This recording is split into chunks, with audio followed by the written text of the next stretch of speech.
Olá, olá, tudo bem com você? Bem-vindo a mais uma viagem do Trem das 11. Meu nome é Pedro Gustavo e eu serei seu guia. Lembre-se, é uma viagem de trem, então não tenha pressa. Se aconchegue no seu lugar e aproveite a viagem. Eu fiquei meio aficionado por como que a gente realiza as coisas. Qualquer coisa. Realizar é você se propor a fazer algo e cumprir. Sobretudo no caso da história pessoal. O que me compele a fazer algo? O que garante que eu faça? O que me gera motivação? O que envolve minha tomada de decisão? Por que algumas coisas eu faço, outras coisas eu não faço? Isso já tem algum tempo que eu tenho um pouquinho de compulsão. Sobretudo porque faz parte da minha história. Por anos eu fiquei um pouco entorpecido na conquista de resultados. Eu demorei 9 anos para formar na engenharia. 9 anos e meio. Eu só consegui o último meio ano porque eu pedi dilação de prazo. Então, o realizar-se, o fazer algo, é meio que uma missão minha. Tanto para mim, para eu estudar, para eu descobrir, quanto para eu levar as outras pessoas. Para levar a realizar algo. A pegar desde uma semente, reconhecer essa semente, ver os lugares propícios para essa semente florescer, para ela plantar, e através da caixinha de ferramentas que eu tenho, oferecer a melhor condição para que essa semente floresça, evolua, frutifique. Então, para o conteúdo que eu vim trazer para você, em primeiro lugar eu vou convidar você para lembrar de algum show que você foi. É bem aparentemente aleatório assim mesmo. Para lembrar de um show que você tenha ido. Um show de música. Pode ser uma boate que você visitou, que você curtiu bastante. Pode ser daqueles shows em espaços abertos que você foi e ouviu alguém tocando, alguma banda, algum artista. Queria que você lembrasse da última vez que você fez isso e lembrasse de como que foi. Que as músicas que estavam tocando, as pessoas que estavam à sua volta. Aí também te convido a você lembrar o que você sentia quando você estava lá no show. Que tipo de músicas ouvia, se você dançava, se você cantava junto. Agora eu quero convidá-lo a você imaginar, já que você já lembrou do último show, ou de um show que você tenha gostado bastante, para você lembrar de como foi o logo depois, quando a música parou. Por quanto tempo que você lembra que você ficou animado com aquele show? Quanto tempo que você demorou para desacelerar ou para mudar o seu estado pessoal? Por quanto tempo que você precisou pedir que as pessoas falassem mais alto para você ouvi-las? Que às vezes naquele show, principalmente em lugares fechados, como uma boate, parece que a gente acostuma com aquele barulho, né? Com aquela música alta. Então, para você lembrar de por quanto tempo que demorou para você voltar ao normal, falar mais baixo, falar de um jeito usual, ouvir as pessoas também de uma forma comum, usual. Existe um movimento interno que a gente está submetido, faz parte do nosso eu, do nosso todo, seja esse todo o que for, que é o da busca pelo equilíbrio, ou da busca por homeostase. Biologicamente chama de homeostase, eu vou chamar aqui de equilíbrio. Acontece quando a gente está, por exemplo, lá naquele show, e por causa do barulho alto, o que faz parte da graça, né? A gente ir lá ouvir esse barulho alto. Por causa desse barulho alto, o ouvido ele se acostuma, vai ficando menos sensível ao som. Aí quando a gente sai daquele barulho, quando aquele barulho cessa, eu preciso ouvir alguma coisa mais alto, né? Porque meio que anestesiou o ouvido para certo nível de barulho, né? Para certo nível de volume. Então eu preciso que as pessoas falem mais alto para eu ouvi-las. O ouvido ele acaba se ajustando, nosso eu acaba se ajustando, principalmente o ouvido, né? Acontece algo similar e igualmente interessante com o nosso equilíbrio bioquímico de neurotransmissores. Uma página que eu gosto bastante no Instagram, chama Meu Cérebro, postou outro dia um estudo falando sobre esse equilíbrio. Nele, na postagem que eles publicaram, eles estavam meio que perguntando e respondendo por que tomar algum neurotransmissor, né? A gente já conhece alguns neurotransmissores, como dopamina, serotonina, oxitocina. Por que tomar aquilo como se a gente estivesse tomando algo para dor de cabeça, igual dipirona da vida, por que não funciona eu tomar visando provocar em mim aquele sentimento que aquele neurotransmissor representa, né, quando ele é produzido naturalmente dentro do corpo? Um dos motivos porque isso acontece, né, um dos motivos que impede a gente tomar e obter esse sentimento é porque ele funciona de uma forma muito similar à dinâmica das músicas, da música alta lá na boate. Se existe um excesso de neurotransmissor no corpo, em alguma área do corpo, ou no corpo em si, no corpo como um todo, aquele neurotransmissor ele chega na célula, a célula tem um neuroreceptor, que a partir do que aquele neurotransmissor significa, a célula vai dar um start em certos mecanismos, né? Como se fossem os correios, né? Por causa de uma mensagem, de uma ordem, a célula vai fazer uma coisa ou outra. Quando tem um excesso de neurotransmissor, as células vão começar a ter menos neuroreceptores para aquele neurotransmissor específico. Então, se a gente tem, por exemplo, muita serotonina dentro do corpo, as células vão notar a abundância desse produto químico, né, dessa substância química, e elas vão começar a fazer uma correção no número de neuroreceptores para serotonina. É como se, já que eu tenho várias chaves e a ideia é que essas chaves caiam aleatoriamente nas fechaduras, se eu estou tendo muitas chaves, eu preciso de menos fechaduras. Agora, se eu tiver pouquíssimas chaves caindo, assim, como se eu estivesse jogando de algum lugar, e eu preciso acertar essas chaves nas fechaduras, eu preciso de muitas fechaduras para conseguir acertar, né? Para garantir que aquela chave vai encaixar. Quando o número de neuroreceptores vai caindo, significa que a gente fica menos sensível à serotonina, igual essa história lá da música nos ouvidos. De tal forma que vai ser necessário uma quantidade cada vez maior daquele composto para que as células entendam que é para ativar aquela cadeia de decisões, né? Aqueles mecanismos lá dentro dela. Seria como se a célula dissesse, né? Já que está tendo muito aí, eu não vou precisar ter tanta recepção, não. Ter tantas fechaduras para eu receber esses neurotransmissores. Tanto o exemplo da música alta, quanto esse caso de neurotransmissores recorrentes, mostram como que a gente tem um funcionamento meio autorregulador, né? Essa busca por um equilíbrio, essa homeostase.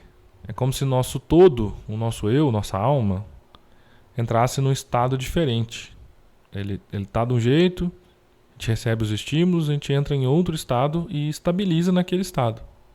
Sistemicamente, acaba que o conjunto de pensamentos, de receptores de neurotransmissores, de estímulos e resposta do corpo, ou seja, o eu como um todo, se adapta àquele estado específico. Como, por exemplo, lá na excitação, lá na música. Como, por exemplo, num estado de fazeção, que eu preciso fazer alguma coisa, eu preciso acelerar minhas atividades. Lá no caso da música alta, é preciso falar para as pessoas. Fala mais alto aí, porque senão eu não te ouço. E por um tempo, né, depois que a gente sai daquele mar de barulho, aquilo permanece conosco um tempo, mesmo que os estímulos, né, no caso a música, cesse. No caso dos neurotransmissores, idem. Se na nossa vida existe algum tipo de recorrência de sentimentos, como esse exemplo que eu acho muito importante porque está em voga, está aí, ativo na sociedade, que é o de fazeção, precisa correr, precisa dedicar, precisa esforçar, precisa ser cansativo para ter sucesso, nesse estado perpétuo, né, de fazeção, de estresse, o meu eu, ele vai ficar acostumado com aquele estado. Daí duas coisas podem acontecer. Primeiro, quanto mais o pensamento ou ação for diferente daquele estado que eu já instalei, né, digamos assim, mais difícil é alcançar. Se a gente, por exemplo, está acelerado na fazeção, não tem que fazer, tem que fazer. Em determinado momento alguém fala assim: nossa, meditar é tão bom, meditar ajuda a desacelerar. Meditar faz bem, vamos supor. Vai demorar muito, mesmo que se eu tente meditar, vai demorar muito eu conseguir desacelerar. Talvez até diretamente proporcional ao tanto de tempo que eu permaneci na fazeção. Se eu tiver a vida inteira, por exemplo, de fazeção, desacelerar é mais difícil. O mesmo acontece quando a gente estuda por muito tempo algum assunto ligado à inteligência lógico-matemática. Eu sou filhote da engenharia, né? Então, se eu ficar lá muito tempo estudando pensando racionalmente, utilizando só a inteligência lógico-matemática dentro do meu cérebro, e alguém chega, ou alguma situação chega, exigindo que eu entre em contato maior com sentimentos, tanto os meus quanto os outros, por exemplo, eu vou precisar ter que entrar em contato com as minhas inteligências inter e intrapessoal para poder lidar, sei lá, com um estado de vazio, de significado, de vida, ou de muita crise no relacionamento, que eu vou ter que entrar em contato com os sentimentos necessariamente.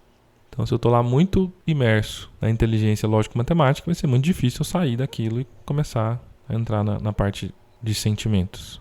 Isso também ocorre para outros casos. Se eu estou muito em paz e de repente eu preciso me mexer, ou se eu tenho a prática de filosofar demais, refletir muito sobre o mundo e eu preciso ser mais pragmático, ou se eu leio muita coisa subjetiva e agora eu preciso aplicar. Quanto mais tempo eu tiver num desses estados em que a alma demandou um tempo para entrar, estou lá imerso, estou conseguindo entrar no estado de flow, gostando, mergulhando naquele conjunto de símbolos, mais difícil é eu sair daquilo. Por outro lado, a segunda coisa que pode acontecer é que quanto mais diferente são as ideias do que temos dentro da gente, ou que pelo menos estão naquele estado que a gente está vivenciando, quanto mais diferentes essas ideias possam soar, mais elas vão soar como bobagem e mais a gente tem a tendência a ignorar. Então não é à toa que se alguém estiver muito nervoso, alguém fala assim, fica calma. Você está praticamente pedindo para tomar um cachau de volta, né? Tomar uma na cara.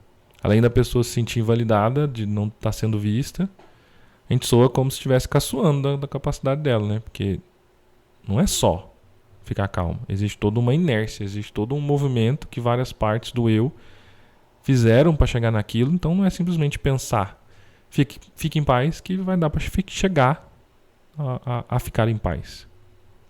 Tem uma inércia. Por que eu estou falando isso tudo? Porque a gente não tem o costume de parar e refletir. A gente é convidado a todo momento a fazer ação, a realizar, a fazer, a pensar. Também é uma coisa que é muito em voga hoje em dia. Pensar, gastar a mente racional. Então a gente está convidado a todo momento a fazer muito, executar muito. Como brasileiro nós somos os perfeitos fazejadores. A gente não planeja, a gente faz. E a usar muito o lado racional, pensamento lógico-matemático. Sendo que são, por exemplo, 8 inteligências diferentes. Então, se no dia a dia a gente não tiver uma rotina estabelecida de reflexão pessoal, de exercitar outras inteligências, de olhar para si mesmo, de perceber essa postura, esse estado que a gente assume de um jeito ou de outro, em que momentos, o que dispara, que gatilhos que tem, e com isso assumir as rédeas do próprio destino, a gente vai cair naquilo que o Jung falava, que eu vou fazer tudo inconscientemente e ainda vou chamar de destino. Não vou conseguir reconhecer os movimentos que minha alma está fazendo. Vou acabar olhando só as consequências, e a gente já tem uma tendência a ser mais imediato do que a ser planejador, então vou olhar só os resultados que estão chegando imediatamente. Os resultados que não chegam, mas eu gostaria, não vão chegar. Os motivos vão passar despercebidos e o nível de frustração vai lá para as cucuias. Então é preciso olhar dia a dia, semana a semana, para ver o que está acontecendo de verdade, um olhar pé no chão e acompanhar, ver se aconteceram mudanças de verdade ou não, ao invés de só imaginar o que a gente está fazendo. É transformar em metas alcançáveis e, sobretudo, mensuráveis. Ao invés de eu falar assim, tá fazendo parte de mim, então volta e meia eu falo. Então, ao invés de eu falar assim, emagrecer, eu falar, emagrecer 1 quilo. Aí eu consigo acompanhar. Ou ainda, já que eu quero emagrecer, eu vou olhar frequentemente na balança. Senão eu vou ficar só imaginando. Vou ficar só no sonho. Se a gente não conseguir esse tipo de rotina, há um risco muito grande de a gente se manter nas mesmas coisas de sempre, no mesmo jeito de sempre, nos enganar da mesma forma de sempre e caminhar para o destino que a gente tomou lá atrás, que a gente decidiu lá atrás, na idade mais tenra, até uns 7 anos, até uns 10 anos, que depois, outro dia, eu posso te falar um pouquinho sobre script, as decisões de vida.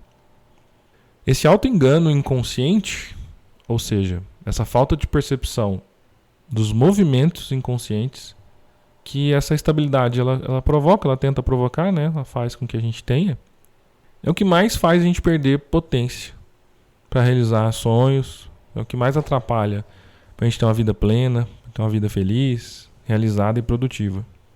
Por isso, hoje eu vou te convidar a fazer 2 coisas. Você pode fazer uma, ou as 2, ou nenhuma. Já que o que eu falei já te mostrou algum conhecimento bacana que a partir de agora você não pode falar que você não sabe, ou que você não sabia.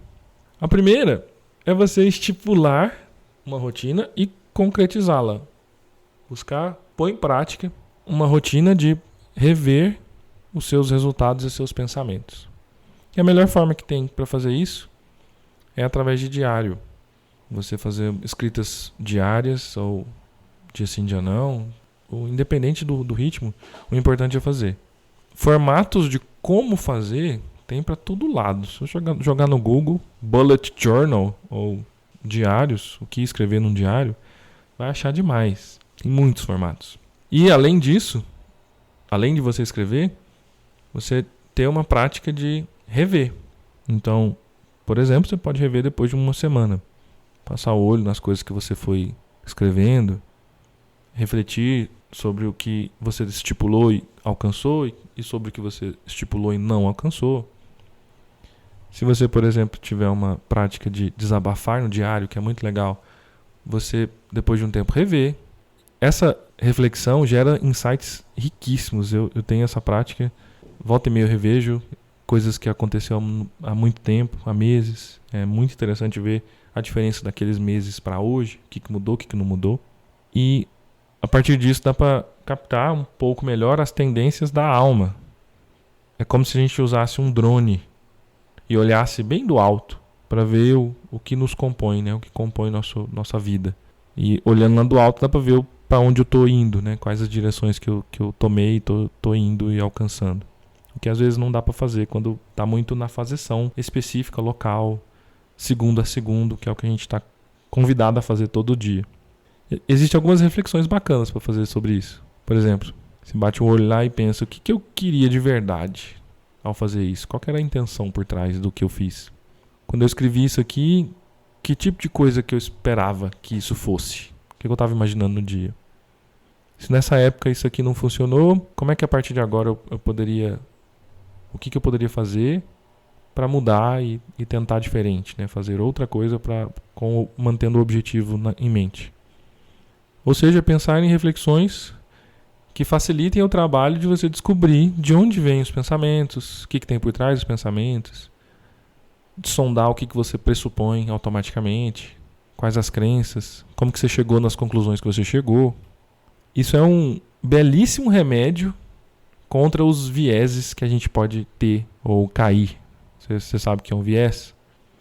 O viés cognitivo é um mecanismo qualquer, um movimento qualquer que a gente tem dentro da gente, que nos impede de raciocinar o que é raciocinado do jeito que é. Às vezes a gente inventa, às vezes a gente supõe, às vezes atrapalha a tomada de decisão. Um dos vieses cognitivos mais divertidos que eu acho, porque é para você ter uma ideia, é o da telepatia. E muito comum, né? A gente acaba supondo o que o outro está pensando. Aí a partir disso a gente monta a estratégia inteira assim dentro da cabeça, igual maluco. O que normalmente não condiz com a realidade. A gente jura de pé junto que a pessoa está pensando daquele jeito e reage de acordo com o que eu imagino do que ela está pensando. Então, essa autorreflexão periódica diminui as chances da gente cair nos vieses. Se você pensar bem, são mais de 200. Já classificaram 200 vieses cognitivos. Então, faz sentido a gente ter essa ideia para conseguir não cair neles e conseguir ter uma vida mais plena, realizar mais, obter mais dinheiro, mais amor, mais sucesso. E outro convite que eu te faço é para que você olhe com carinho para processos terapêuticos, que infelizmente no Brasil não é muito comum, mas está se tornando, sobretudo por causa da pandemia. Olhar algum processo psicoterapêutico, com um psicólogo mesmo formado, ou às vezes com um terapeuta clínico, um processo de terapia. Eles acabam funcionando como se fosse com laser.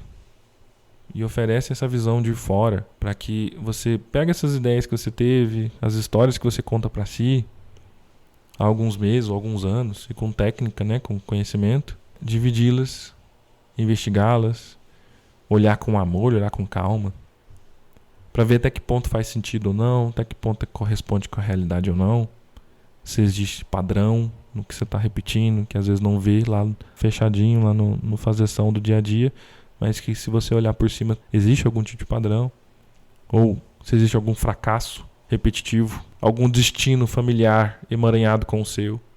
Então o terapeuta ele vai facilitar o movimento de sondagem, vai facilitar seu autoconhecimento e as saídas para você realizar outras coisas, fazer diferente. Ajuda a pular fora das autoenganações e ficar nas evidências concretas. Ajuda, por exemplo, a desmontar crenças também. Então é muito comum dentro de um processo terapêutico fazer um estudo das situações de diferentes perspectivas, principalmente se for um trabalho sistêmico. Você olhando, beleza, você olha e vê algumas coisas. Mas e aqueles outros envolvidos, eles estão vendo o quê? Quando você fez ou disse algo nesse sentido que você estava falando, ou que você fala lá pro terapeuta, o que você levou em conta para falar? E o que as outras pessoas estão levando em conta para falar? O que os outros envolvidos estão falando? Qual que é o funcionamento dessa rede de envolvidos onde você está imerso? Seja ela a família, seja ela a sua organização, seja ela um mercado de alguma profissão, de algum produto, de algum serviço. O que vale e o que não vale nessa rede? Como que são as trocas para manter o equilíbrio? Quem que está dando mais, quem está dando menos? Onde que tem algum desequilíbrio? O processo terapêutico a gente sonda essas consequências e os resultados para a gente olhar da onde eles vêm. A gente fica nas evidências, sai da amassação de barro mental, sai daqueles ciclos presos para gerar movimentos mais conscientes, mais harmônicos. E assim obter mais sucesso, mais amor, mais dinheiro. Se você deseja conhecer mais sobre como criar esse processo de reflexão pessoal autônomo, né, você com você, ou mesmo iniciar um processo terapêutico, visando tudo que eu falei, utilizando tudo que a gente já conversou, me avisa e a gente marca uma sessão. Vai ser muito bacana eu poder te ajudar. Essa foi mais uma viagem do Trem das 11. Obrigado pela preferência. Se você tiver curtido a viagem, compartilhe com quem você conhece, para que também possa curtir o que foi encontrado aqui. Se alguma coisa que eu te falei gerou dúvida, crítica, ou você tem alguma solicitação, algum pedido de assunto, você pode me encontrar no Instagram, no perfil @pedrogustavo.com.br, ou enviar um e-mail para pedrogsribeiro@gmail.com. Um grande abraço e até a próxima.